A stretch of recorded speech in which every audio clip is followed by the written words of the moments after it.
Oke guys, welcome back to Daily Charting with Toshi, di mana kita akan daily chart your favorite cryptocurrencies.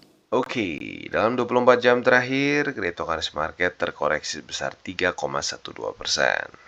Dengan total market cap mencapai di 1,04 triliun US dollars. Dan untuk Bitcoin kita bisa lihat ada koreksi yang cukup besar sebesar 3,44% dalam 24 jam terakhir. Dan sekarang trading di bawah dari 23.000. Ya, lebih tepatnya sekarang di 22.800-an. Dan kalau lu mungkin lihat tadi pagi, weeknya dia kena ke di 22.600-an. Ya, nah jadi retest ke sana nih. Lalu selanjutnya untuk Ethereum dia terkoreksi sebesar 4,16% di angka 1569. Sementara untuk BNB dia terkoreksi sebesar 1,90% di angka 309 dolar. Lalu untuk XRP dia terkoreksi sebesar 4,94% di angka 39 dolar. Untuk Cardano dia terkoreksi sebesar 5,32% di angka 37 sen. Dan untuk Dogecoin dia aneh, dia meningkat sebesar 3,53% dan sekarang trading di 9 senan ya, nyaris 10. Enggak sih, masih 9 lah ya, masih lebih mendekati ke 9 ya. Lalu untuk Polygon Matic dia terkoreksi cukup signifikan sebesar 5,83% dan kembali ke angka 1,09 dolar ya.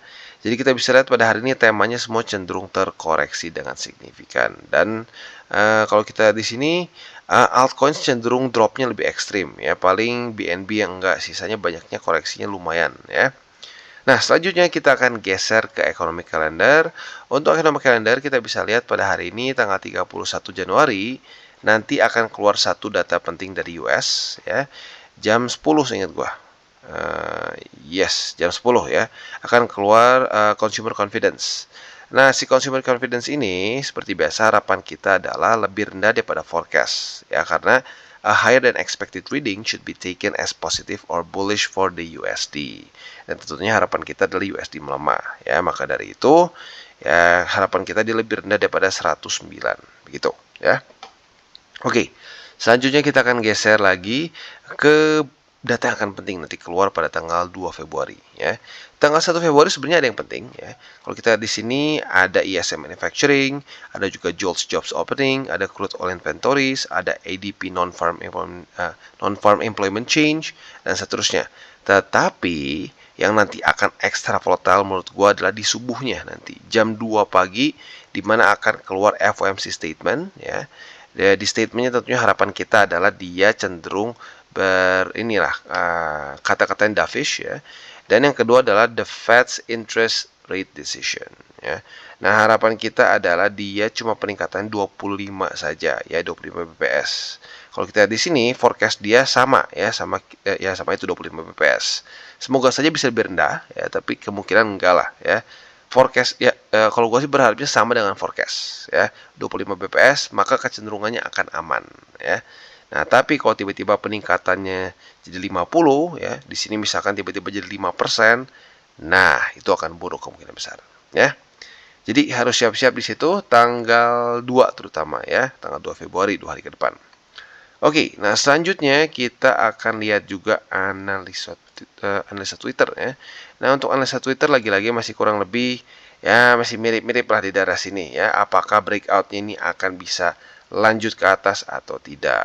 Nah, lagi-lagi yang di-highlight adalah FOMC meeting ya. Nah, apabila FOMC meeting ini ya dia itu bisa sesuai dengan harapan, semoga saja dia bisa mulai naik lagi ke atas ya. Apalagi kalau dia bukan cuma 25 bps, mungkin lebih rendah gitu ya, dia putuskan untuk tidak meningkat dulu, ya itu bisa lebih bagus walaupun highly unlikely ya. Nah, tapi baik lagi, kalau andaikan dia ternyata peningkatannya lebih besar daripada harapan kita, nah koreksi sampai mana ya? Kalau menurut gua sih koreksinya bisa sampai ke ekstrimnya ya. Ekstrim itu bisa sampai ke daerah 20 ribuan ya, dimana kita tahu 20 ribu sampai 19 ribu itu adalah sekarang bisa dibilang price range dari bull support band ya. Jadi itu yang bisa kita perhatikan di situ ya. Dan kemungkinan kalau sampai koreksi bisa sampai sedalam itu. Oke, selanjutnya kita akan geser ke news. Udah lama nggak ada news karena memang ya nggak ada yang terlalu penting juga belakangan ini. Dan kalau kita lihat di sini sekarang lagi-lagi newsnya datang dari SBF ya, dimana tiba-tiba SBF kemarin beberapa hari lalu meminta akses ke FTX ya. Memang SBF ini kayaknya otaknya sedikit jatuh atau apa nih ya, sedikit geger otak atau apa ya. Dia tiba-tiba minta dan otomatis ditolak ya. Bahkan sudah ada mosi yang diajukan oleh Justice Department untuk mendefend supaya SBF ini nggak punya akses sama sekali lagi ke FTX ya. Jadi ini ketahuan seperti apa? Pada tanggal 30 Januari kemarin, jadi si Justice Department ini merespon mosi untuk si legal teamnya si si Bankman-Fried ya, si Sam Bankman-Fried, di mana dia mencoba untuk menghapus beberapa proposed modification untuk bail condition dia, dan juga dia bahkan mencoba untuk meng-email ya si CEO dari FTX, itu si John Ray yang baru ya, dan juga FTX US yaitu si Ryan Miller. Simpelnya ini ya, dia bilang dia nggak bisa akses. Nah, gue berharap lu bisa ubahlah kasarnya seperti itu. Jadi nggak tahu nih, si SBF ini mungkin antara stres atau apa ya, mungkin sedikit delusi ya. Dia berharap dia masih bisa mengkontrol uang yang ada di FTX. Ya, jadi untungnya ini semua udah langsung langsung dibatalkan, diajukan mosi oleh si Justice Department. Jadi harusnya nggak jadi masalah. Cuman aneh aja gitu, kenapa dia berpikir dia bakal dikasih akses gitu ya. Oke, selanjutnya kita akan geser ke charting. Untuk Bitcoin kita bisa lihat ya, dia koreksinya cukup signifikan ya. Dan sebenarnya kalau mau dibilang bull trap ya nggak juga ya, karena kan kita nggak dapat posisi juga di sini kemarin ya untuk posisi long. Tapi ya oke lah, gue ngerti bisa beberapa orang bilang ini bull trap. Nah, selanjutnya kalau kita lihat di sini, dia masih ketahan. Dia ketahan oleh struktur 22.629 ya. Kok bisa sih, Bang? Ya lihat sendiri aja. Kemarin dia retest ini sebanyak 1 2 3 4 kali, bahkan 5 kali di sini ya. Jadi ya normal-normal aja kalau dia retest ke situ ya. Nah, tinggal pertanyaannya satu nih. Apakah Bitcoin bisa bertahan di sini ya? 1 weeks dulu aja, sehari 2 hari ke depan sampai MA20 menjemput. Nah, kalau sampai MA20 sudah menjemput, nah itu yang buat gue penasaran nih. Apakah dia akan bisa mantul dengan MA20 atau tidak? Gitu ya. Tapi menurut gue kuncinya lagi-lagi nanti di data dari The Fed pada tanggal 2 Februari. Ini jangan-jangan nungguin tanggal 2 Februari di sini ya. Jadi buat lo yang pengen lihat nanti ya, begadang sedikit lah jam 2 pagi ya. Nah, selanjutnya kita akan geser ke indeks dolar. Untuk indeks dolar kita bisa lihat dia meningkat ya. Akhirnya jebol malah ya. Bukan jebol, lebih tepatnya dia reclaim ya. Kalau jebol mah ke bawah ya. Dia reclaim si 102,05. Ini cukup menyebalkan. Tapi kalau kita lihat di sini MA20 sudah semakin mendekat. Ya, jadi secara TA-nya ada kemungkinan dia akan bisa ke reject di sini dan lanjut membuat lower low. Harapan gua sih seperti itu ya. Dan semoga dia bisa mulai retest ke 101 di sini ya. Oke, jadi kurang lebih seperti itu PR untuk indeks dolar, quite simple ya. Dan sekali lagi, ini sebenarnya bisa dibilang pada malam ini dan beberapa hari ke depan ini akan cukup padat ya data-data dari US. Hari ini akan keluar si consumer confidence, lalu pada tanggal 1 Februari-nya akan ada 3 atau 4 gitu, gue lupa ya. Dan pada tanggal 22-nya, nah itu yang ekstra penting ya. Tanggal 31 penting ya, tapi tanggal 22-nya ini nih yang akan menggoncang market menurut gua ya. Jadi ekstra hati-hati untuk posisi futures. Gua harapkan lo lebih konservatif ya, dan pastikan cut loss-nya lebih kuat ya. Oke, selanjutnya kita akan geser, bukan cut loss tapi SL ya, SL-nya lebih kuat. Oke, selanjutnya kita akan geser lagi ke buy limit, tetapi sebelum kita masuk ke buy limit, seperti biasa gua akan disclaimer dulu bahwa semua konten DCWT ini dan TC ini bukanlah financial advice dan tujuannya adalah untuk edukasi ya. Lalu bagaimana cara untuk mendukung TCI? Ada banyak caranya. Lu bisa like our video, bisa share our video, atau bisa juga menggunakan link referral kita di bawah. Oke, tanpa lama-lama lagi sebelum kita lanjut, kita akan dengar dulu pesan-pesan dari sponsor kita pada hari ini. Oke, today's video is brought to you by Bybit. Dimana kita bisa lihat di sini Bybit sedang ada event baru yang bernama Southeast Asia USDT Airdrop for All. Nah, di sini kita bisa mendapatkan total hadiah mencapai 23.500 USDT. Event ini berlangsung dari tanggal 12 Januari sampai tanggal 31 Januari. Jadi masih ada waktu ya. Dan sesuai dengan namanya, ini hanya untuk yang di Southeast Asia, lebih tepatnya di Indonesia, Thailand, dan Philippines. Cara kerjanya seperti apa? Sangat simple sekali ya. Buat lo yang belum punya akun di Bybit, silakan bisa sign up dan langsung mendapatkan 2 USDT hanya dengan sign up saja dan KYC level 1 ya. Ini lagi-lagi cepat-cepat dia dapat ya. Hanya 500 orang saja yang pertama melakukan sign up mendapatkan 2 USDT. Selanjutnya ada juga first time deposit ya. Untuk kalian yang belum melakukan deposit di sini, kalian bisa mendapatkan juga 10 USDT apabila kalian melakukan deposit yang lebih dari 50 USDT setelah 7 hari ya. Dan juga ini harus via P2P yaitu peer to peer. Dan ini hanya untuk 1000 depositor pertama. Dan dapatkan juga 10 USDT buat kalian yang trading volume secara futures ya, lebih dari 50.000 USDT ya, dan terserah pair apapun juga, lagi-lagi untuk 1000 orang pertama. Dan yang terakhir trade spot dan mendapatkan 5 USDT dengan pair di sini kita bisa lihat BTC, Ethereum, PSG, Barcelona kayaknya ya, Juventus, AC Milan dan seterusnya ya. Dan kalau kita di sini volumenya at least 100 USDT ya. Dan kalau ini untuk 500 pengguna pertama. Jadi kurang lebih seperti itu. Buat lo yang tertarik silahkan bisa ikutan ya. Cukup mudah dan event ini kita bisa lihat kerjasamanya dengan ya beberapa fan token seperti PSG, Barcelona dan seterusnya ya. Jadi jangan lupa untuk selalu trade di Bybit. Oke, dan sekarang kita masuk ke Bitcoin. Untuk Bitcoin kita bisa lihat hari ini sudah terjadi retest pertama di angka 22.629. Dan bisa dibilang ini adalah pertama kalinya lagi Bitcoin menjejaki di bawah dari 70 RSI-nya setelah dari tanggal 11 Januari kemarin ya. Tanggal 11 sampai kemarin itu terus-terusan Bitcoin ada di atas dari 70 ya. Jadi sudah mulai masuk dalam kondisi tidak overbought ya. Nah, jadi untuk kalian yang tertarik buka posisi long, bisa kalian pertimbangkan untuk pending order posisi long di 22.629. Nah, target TP-nya di mana, Bang? Target TP-nya ada beberapa jujurnya, ya. Buat lu yang ekstra konservatif, dan jujurnya gue merekomen untuk ekstra konservatif karena malam ini akan data penting keluar dari US, lu bisa pertimbangkan untuk TP-nya di sini, 23.100. Ya, dimana ini struktur yang sebenarnya tipis-tipis sama si support di sini ya. Dimana dia berapa kali menahan harga Bitcoin di sini. Jadi 23.100 ya enggak 100 sih sebenarnya. 23.090 lah kalau mau dilihat lebih tepatnya ya. Jadi itu untuk target TP yang super konservatif. Buat yang ya medium lah ya. Medium dia kita bisa geser ke sini ke 23.738 ya, dan yang agresif otomatis di 24.495 ya. Itu untuk posisi long.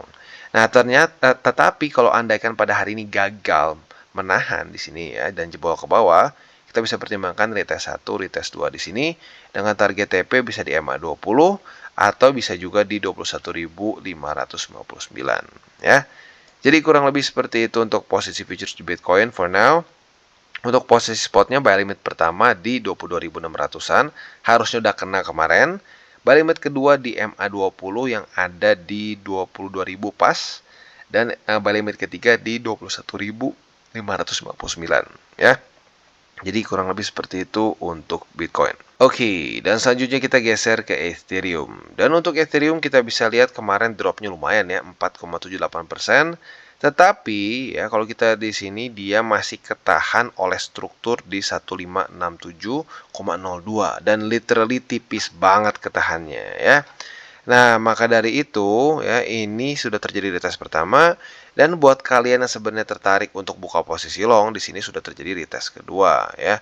Walaupun jujurnya nggak terlalu bagus kayak gini ya karena opennya sedikit di bawah dari struktur. Jadi untuk Ethereum posisi longnya gua pending dulu ya karena lebih jelek daripada BTC plus dia opennya di bawah dari MA20. Jadi sekali lagi untuk posisi longnya jangan buka dulu walaupun terjadi retest 1 retest 2 karena opennya pada hari ini sedikit di bawah dari struktur ya. Nah, mungkin yang kita bisa pertimbangkan adalah posisi short apabila Ethereum ternyata pada hari ini gagal untuk mempertahankan ya.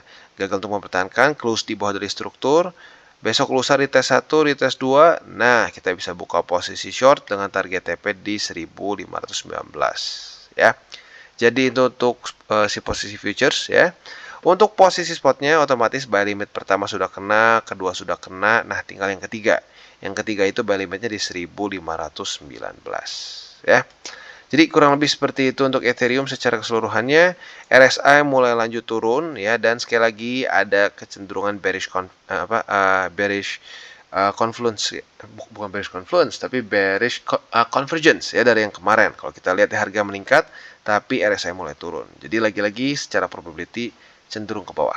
Oke, dan kita lanjut ke Atom. Untuk Atom kita bisa lihat terjadi lagi retest pertama di $13. Bahkan weeknya itu mencapai ke MA20 ya. Maka buat kalian yang mungkin ketinggalan posisi long di sini ya, atau di sini, kalian bisa pertimbangkan untuk buka posisi long sekarang dengan target TP-nya yang aman ya, yang paling konservatif itu di 13,5 lah, 13,50. Mau sedikit lebih agresif bisa di 13,80. Mau agresif banget di 14, tapi jujurnya gue nggak sarankan, terlalu jauh dan ada upper band juga ya. Jadi itu untuk posisi long ya. Untuk posisi shortnya kalian bisa pertimbangkan apabila pada hari ini kalau dia gagal mempertahankan $13. Jadi kalau dia tembus ya, retest 1, retest 2 di sini, kita bisa buka posisi short dengan target TP-nya itu di $11 lebih 74 sen ya. Jadi itu kurang lebih untuk posisi futures di Cosmos atau Atom ya. Untuk posisi spotnya, buy limit pertama udah kena dari kemarin, buy limit kedua juga kena secara nggak langsung di sini oleh si wick-nya kemarin juga ya. Dan buy limit ketiga masih santai di bawah di $11 lebih 74 sen. Jadi kurang lebih seperti itu untuk Cosmos. Dan Cosmos juga punya satu simptom yang sama juga dengan Ethereum dan BTC ya. Kemarin cenderung bearish divergence ya. Nah, jadi ya kemungkinan besar cenderung ke bawah. Tadi juga salah, bukan convergence, divergence, sorry ya, bearish divergence. Jadi probability-nya lebih cenderung koreksi dan kemungkinan besar yang akan memimpin adalah Bitcoin. Nah, semoga saja Bitcoin bisa kalau sampai koreksi lumayan ya. Kalau bisa dia koreksinya sampai di 20.000 saja. Karena di daerah situ ada bull support band. Oke, dan sekarang kita masuk ke BNB. Dan untuk BNB kita bisa lihat kemarin dia langsung terjadi koreksi yang lumayan dan signifikan ya. Tetapi buat kalian yang pegang posisi long dan ngikutin dari pembahasan DCBT kemarin, harus sudah aman. Karena sudah kena retest lagi upper band di sini ya. Jadi lumayan lah profit dari angka 301 sampai ke 316-an ya. Secara persentase coba kita cek ya. Secara persentase itu dia profitnya sebesar, wow, not bad, 5%-an lah ya, 5%-an. Jadi sekali lagi congrats. Dan buat yang ketinggalan kemarin nih, kita bisa lihat sekarang dia sudah mulai mendekati lagi ke daerah sini ya, dan apalagi di sini sudah confluence dengan EMA20. Jadi apabila terjadi retest 1, retest 2 pada hari ini dan besok, kita bisa pertimbangkan untuk buka posisi long. Karena kemarin ini nggak retest ya, kita lihat di sini dia nggak retest, nyaris tapi nggak. Maka dari itu kita harus tunggu retest 1, retest 2 ya. Itu untuk posisi long. Untuk posisi shortnya mungkin lo bisa pertimbangkan apabila dia jebol dua struktur ini. Ya sebenarnya satu juga boleh, tapi terlalu tipis di sini. Jadi gue lebih prefer dia tembus dua-duanya. Retest 1, retest 2. Nah, kita bisa buka posisi short. Target TP-nya ke MA200 ya. Itu untuk posisi futures di BNB. Untuk posisi spotnya masih kurang lebih mirip-mirip seperti kemarin. Buy limit pertama di 301,7. Buy limit kedua di 296,8. Dan buy limit ketiga antara di MA200 boleh atau di 292,7. Oke, dan sekarang kita masuk ke Polkadot. Untuk Polkadot sayangnya posisi long kita kemarin ya, walaupun sebenarnya harus udah bukan dari kemarin sih ya, dari tanggal 26 dan tanggal 27. Sebenarnya buat lu yang sudah TP-nya di sini sudah aman. Tapi buat lu TP yang agresif kena cut loss. Jadi tergantung lu agresif atau konservatif. Kalau konservatif kemarin sudah kena TP, agresif nggak kena ya. Nah, untuk posisi long sekarang ada lagi sebenarnya terbentuk ya.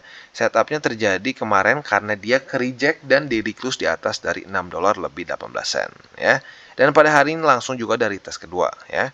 Maka dari itu kita bisa pertimbangkan untuk buka posisi long dengan target TP di MA200 yang sekarang ada di $6 lebih 36 sen ya.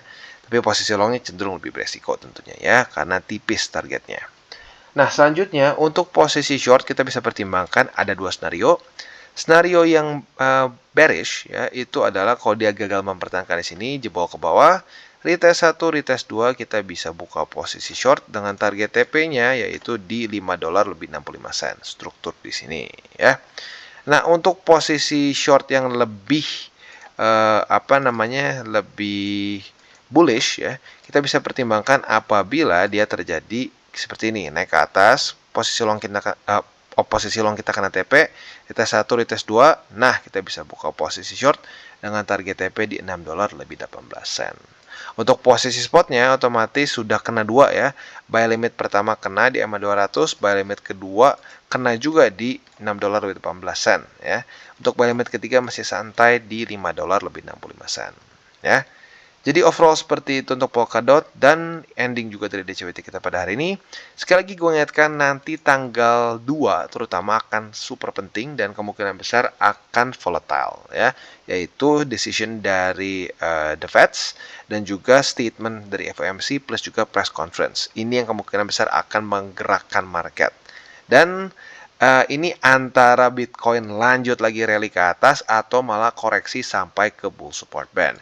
Yang seperti kita tahu sekarang bull support band itu ada di angka 19.000 seingat gue. 19.000 sampai ke 19.000 sampai ke 20.000 ya. Kita cek di sini ya. Bull support band itu ada di, kalau kita di sini ya 19 lah, 18.900 sampai ke 20.343. Kemungkinan besar kalau sampai itu hasilnya jelek ya, itu akan retest ke sini ya. Nah, semoga saja saat dia retest ke sini dia bisa konsolidasi ya. Konsolidasi dan pelan-pelan membuat higher lagi ya, karena lagi-lagi ini adalah kunci dari bull market ya. Jadi kurang lebih seperti itu overallnya untuk DCWT kita pada hari ini. Sekali lagi gue ingatkan, jangan pakai uang panas dan pastikan jangan sampai over leverage. Oke guys, jadi itu adalah akhir dari segmen DCWT kita pada hari ini. Dan jangan lupa bagi kalian yang merasakan manfaat dari segmen ini, jangan lupa untuk share ke teman-teman kalian. Dan apabila lu pengen mensupport channel kita, ya TCI, jangan lupa untuk menggunakan link referral kita di bawah. Nggak wajib ya, tetapi apabila lu menggunakan link referral kita di bawah, ada macam-macam ya, dari Bybit, Huobi, Maxi, toko kripto, dan banyak lagi ya. Ya, walaupun nggak wajib, tapi kalau menggunakan link referral kita, lu secara langsung membantu perkembangan dari TCI. Dan satu lagi, jangan lupa juga untuk join Telegram group kita, di mana kita bisa ngobrol-ngobrol santai mengenai dunia cryptocurrency secara dua arah. So, jangan lupa untuk like, subscribe, klik the bell icon, and see you on the next video.